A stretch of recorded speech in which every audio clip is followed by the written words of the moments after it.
거룩하신 하나님, 오늘도 새 아침을 우리에게 허락해 주셔서 감사합니다.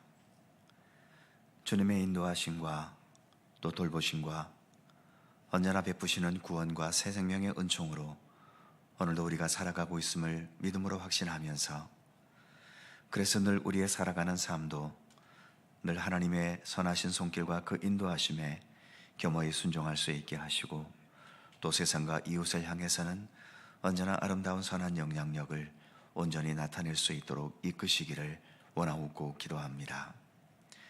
여전히 많은 것들이 부족하고 여전히 많은 것들이 허술하고, 그래서 늘 주님의 도우심과 인도하심의 손길을 더 절실히 필요로 합니다.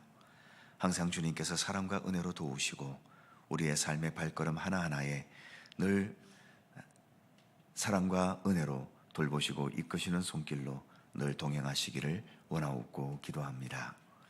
이 새벽도 주 성령께서 함께 머리 숙인 모든 주의 백성들 가운데 친히 임재하시기를 원하옵고 예수님의 이름으로 기도드립니다. 아멘. 찬송 417장입니다. 417장.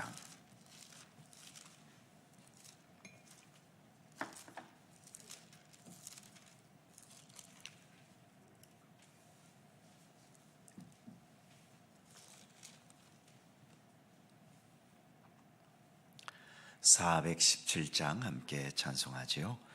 주 예수 넓은 품에 나 편히 안겨서 그 크신 사랑 안에 나 편히 쉬겠네. 영광의 들을 지나 저 푸른 바다 건너 전사의 노래소리 내 귀에 들리네. 주 예수 넓은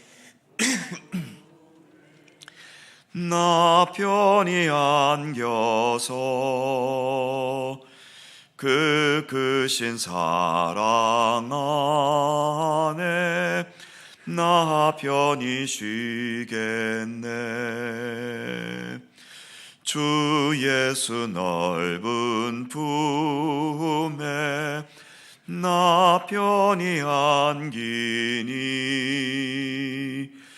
이 세상 악한 세력 날 해치 못하네. 슬픔과 근심 걱정 이후에 없으리니 시험이 닥쳐와도 나 염려 없겠네.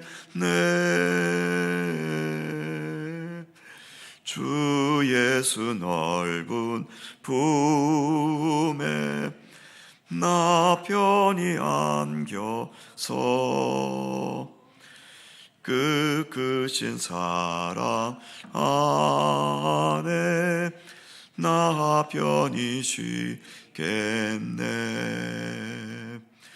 주 예수 죄인 위에 십자가 졌으니 이 만세 반석 위에 나 굳게 서겠네. 밤 지나가기까지 나 참고 기다리며 새 아침 동터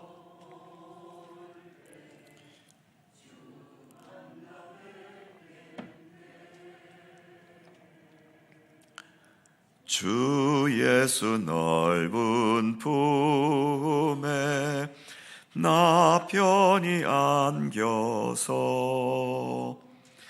그 크신 사랑 안에 나 편히 쉬겠네. 아멘. 말할 때는 괜찮은데 아직 찬송할 때에는 목소리가 잘 안 나오네요. 죄송합니다. 잠언 17장 18절입니다. 잠언 17장 18절, 구약 929면입니다. 잠언 17장 18절과 19절 두 개의 절입니다. 다 함께 한 목소리로 봉독합니다. 지혜 없는 자는 남의 손을 잡고 그의 이웃 앞에서 보증이 되느니라. 다툼을 좋아하는 자는 죗가를 좋아하는 자요, 자기 문을 높이는 자는 파괴를 구하는 자니라. 아멘. 18절 말씀을 다시 보면, 지혜 없는 자는 남의 손을 잡고 그의 이웃 앞에서 보증이 되느니라. 성경 여러 곳에도 그렇지만 특히 잠언에서는 남을 위해 보증을 서주는 것을 상당히 부정적으로 봅니다. 남을 위해 생명까지라도 내어주는 선행을 말할 때가 있는데, 남의 채무를 위해 보증을 서주는 것에는 왜 부정적일까요?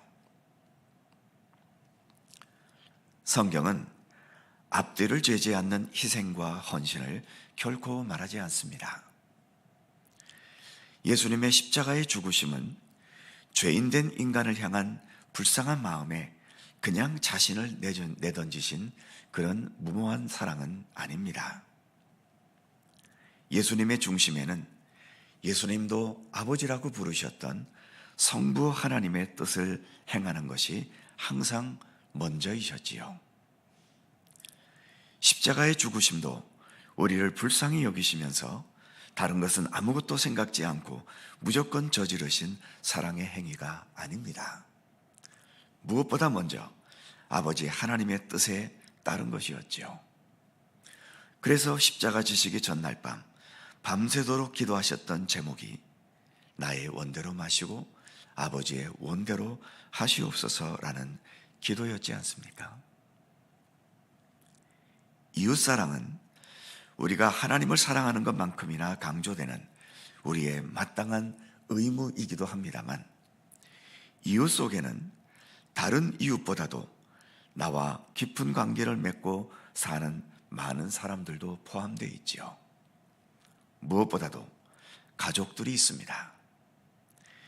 이웃을 사랑해야 한다는 이유 때문에 내 가족이 불행해지고 도탄에 빠진다면 이웃사랑으로 문제를 해결한 게 아니라 저쪽의 불행이 내 가족에게로 옮겨온 것에 불과하게 되지요. 그래서 이웃사랑 때문에 내 가족에게 중대한 영향이 미쳐지게 된다면 가족들에게 먼저 양해를 구해서 기꺼이 그 불편함과 힘든 것을 함께 공유하기로 의견을 모아야 이웃사랑도 참된 이웃사랑으로서의 의미를 지니게 되는 것입니다. 보증이라는 것은 당장에는 아무 문제가 없지요. 그러나 채무자가 빚을 갚을 수 없게 되면 보증을 서준 내가 고스란히 그것을 끌어안아야 하지 않습니까? 그 채무를 내가 끌어안는다는 것은 나 혼자만의 문제가 아니지요. 특히 부양가족이 있다면 그것은 부양가족에게도 직격탄을 맞게 되는 것입니다. 그런 차원에서 오늘 잠언의 말씀은 남을 위하는 선행도, 또 하나님의 영광을 위한다는 좋은 일도 반드시 지혜가 필요하다는 것을 말씀하고 있는 것이지요. 18절 말씀을 다시 보면, 지혜 없는 자는 남의 손을 잡고 그의 이웃 앞에서 보증이 되느니라. 남의 손을 잡는다는 것은 어려운 이웃의 손을 잡아주는 거지요. 그 자체로는 얼마나 좋고 아름다운 일입니까? 그런데 문제는 그의 이웃 앞에서 보증이 된다는 거지요. 그의 이웃이라는 제3자까지 증인이 되어서 그 보증을 확증해 버리는 겁니다. 그래서 이제 보증 서준 사람과 그 가족들의 운명은 채무자에게 달려 있는 거지요. 이렇게 되어버리는 것을 본문에서는 지혜가 없는 자라고 단호하게 말씀합니다. 오늘의 말씀은 이 세상은 나 혼자 살거나 나 혼자만의 생각과 판단으로 사는 곳이 아님을 말씀하고 있는 거죠. 그래서 자기 의에 빠지는 것을 경계하는 말씀이기도 합니다. 옳은 일에도 우선순위가 있고 순서가 있고 옳은 일에 관련된 여러 사람과의 관계도 있는 거죠. 그래서 옳은 일에도 함께 관련된 모든 사람들과 조화를 이루어야 하는 것이고, 그래서 그 옳은 일을 함께 공감해 가면서 서로가 기쁨과 보람으로 열매 맺어 가게 해야 하는 겁니다. 어쨌든 오늘의 말씀은 선한 일을 주저하게 하는 말씀은 결코 아니고, 아무리 선하고 좋은 일에도 거기에는 지혜가 있고 우선순위가 있어야 한다는 것을 말씀해 주고 있는 것이죠. 이어지는 19절 말씀을 봅니다. 다툼을 좋아하는 자는 죄가를 좋아하는 자요, 자기 문을 높이는 자는 파괴를 구하는 자니라. 다툼을 좋아하는 자와 자기 문을 높이는 자를 말하고 있습니다. 여기서 자기 문을 높인다는 것은 교만한 자를 비유적으로 한 말이지요. 다툼을 좋아하는 이유는 교만하기 때문이라는 겁니다. 그리고 교만한 자의 삶에는 이런저런 이유로 다툼과 논쟁이 끊이지 않게 되지요. 그럴 수밖에 없는 것이, 자신의 교만함이 정당함을 드러내려면 상대방을 깎아내려야 하지 않겠습니까? 상대방의 가치를 깎아내리든지 상대방은 잘못됐고 내가 더 옳다고 주장해야 하는 거죠. 이런 과정에는 어쩔 수 없이 다툼이 동반될 수밖에 없는 겁니다. 물론 살면서 다툼이 어떻게 하나도 없겠습니까? 크고 작은 다툼은 언제나 있게 마련인데, 다툼에도 교만한 다툼이 있고 겸손한 다툼이 있지요. 교만한 다툼은 무조건 이기려고 대드는 다툼입니다. 그러니 치열하게 다투고 그 결과로 한쪽은 이겼다고 좋아하고 다른 쪽은 패배의 쓰라림에 깊은 상처를 겪게 되는 그런 경우지요. 반면 겸손한 다툼은 서로 합리적이고 서로 공감할 수 있는 방안을 추구해 가려는 다툼입니다. 그 과정 속에 약간의 다툼은 있겠지만 그 결과는 서로 공감하는 결론을 만들어내고, 그래서 서로 웃고 헤어질 수 있는 거죠. 오늘의 말씀은 교만한 다툼은 죄가를 좋아하는 행동이고 심지어 파괴를 구하는 자라고까지 말씀하고 있습니다. 우리의 일상생활에서, 그리고 믿음과 사랑의 공동체여야 할 교회 안에서 다툼이 전혀 없을 수는 없지만, 교만한 다툼이 아닌 겸손한 다툼으로 인해서 그래서 다툼이 있다 하더라도 언제나 긍정적인 결과, 그리고 서로 간의 신뢰와 아름다운 관계가 변함없이 유지되는 모습이 있게 되기를 함께 힘써야 할 것을 오늘의 말씀은 우리에게 교훈해 주고 있습니다. 오늘도 이 진리의 말씀 안에서 더욱더 지혜로운 삶을 추구해가는 우리 모두가 되기를 간절히 소망합니다. 기도하겠습니다. 거룩하신 하나님, 우리가 믿음의 길을 걷고 있기 때문에 다른 사람보다 더 선하게 살아야 하고 더 진실하게 살아야 하고 더 아름답게 살아가야 할 삶의 과제가 있고 또 책임이 있음을 우리는 잘 압니다. 그러나 때로 우리가 선한 일을 한다는 이유 때문에 오히려 가까이 살고 있는 가족들이나 또는 친지들에게 여러 가지 어려운 짐과 무거운 짐들을 일방적으로 안기게 할 때가 있습니다.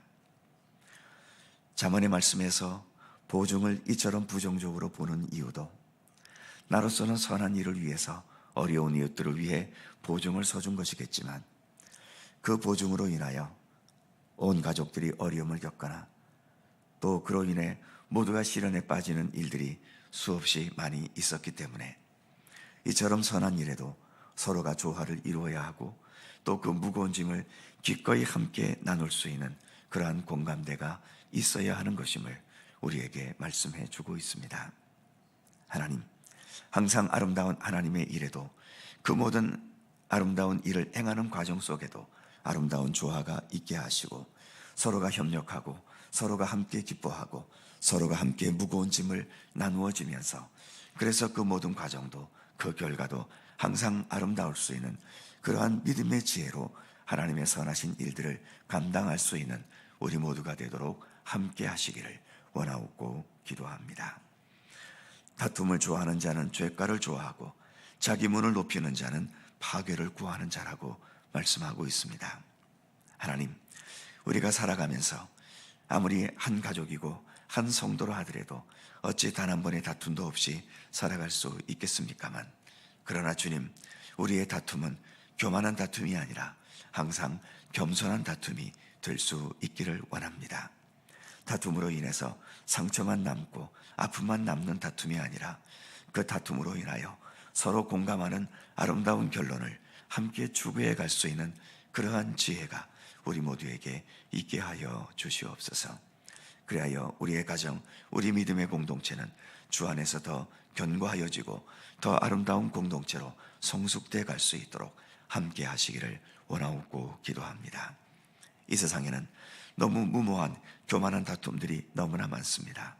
그로 인해 이처럼 정치도 늘 날카로운 대립으로 점철되어 있고 세계는 전쟁으로 인하여 하루도 조용할 날이 없고 얼마나 많은 여러 분쟁과 다툼으로 세상은 어두워져 갑니까? 주님, 이러한 세상 속에서 그러한 다툼에 일조하는 우리들이 아니라 오히려 우리의 삶 속에서는 겸손한 다툼으로 인하여 더 평화가 있고 더 하나됨이 있고 더 성숙한 모습으로 나아가는 그러한 참된 믿음의 모습들이 우리 가운데 더 충만할 수 있도록 하나님, 오늘도 우리 가운데 역사하시고 함께 하시기를 원하옵고 기도합니다. 오늘도 새날을 주셔서 감사합니다. 기도함으로 하루를 살아가오니 오늘도 주님의 크신 은총과 자비와 사랑이 우리의 삶을 돌보시고 지켜주시고 인도해 주시옵소서. 오늘도 간절히 간구하는 모든 기도의 제목 하나하나마다 우리 주님의 선하신 손길로 응답하시고 이루어 주시는 은총으로 함께하여 주시옵소서. 감사와 찬양을 주께 돌리옵고 우리 구주 예수 그리스도의 거룩하신 이름으로 기도하옵나이다. 아멘. 하늘에 계신 우리 아버지, 아버지의 이름을 거룩하게 하시며 아버지의 나라가 오게 하시며 아버지의 뜻이 하늘에서와 같이 땅에서도 이루어지게 하소서. 오늘 우리에게 일용할 양식을 주시고 우리가 우리에게 잘못한 사람을 용서하여 준 것 같이 우리 죄를 용서하여 주시고 우리를 시험에 빠지지 않게 하시고 악에서 구하소서. 나라와 권능과 영광이 영원히 아버지의 것입니다. 아멘. 함께 기도하시고 자유롭게 돌아가시겠습니다.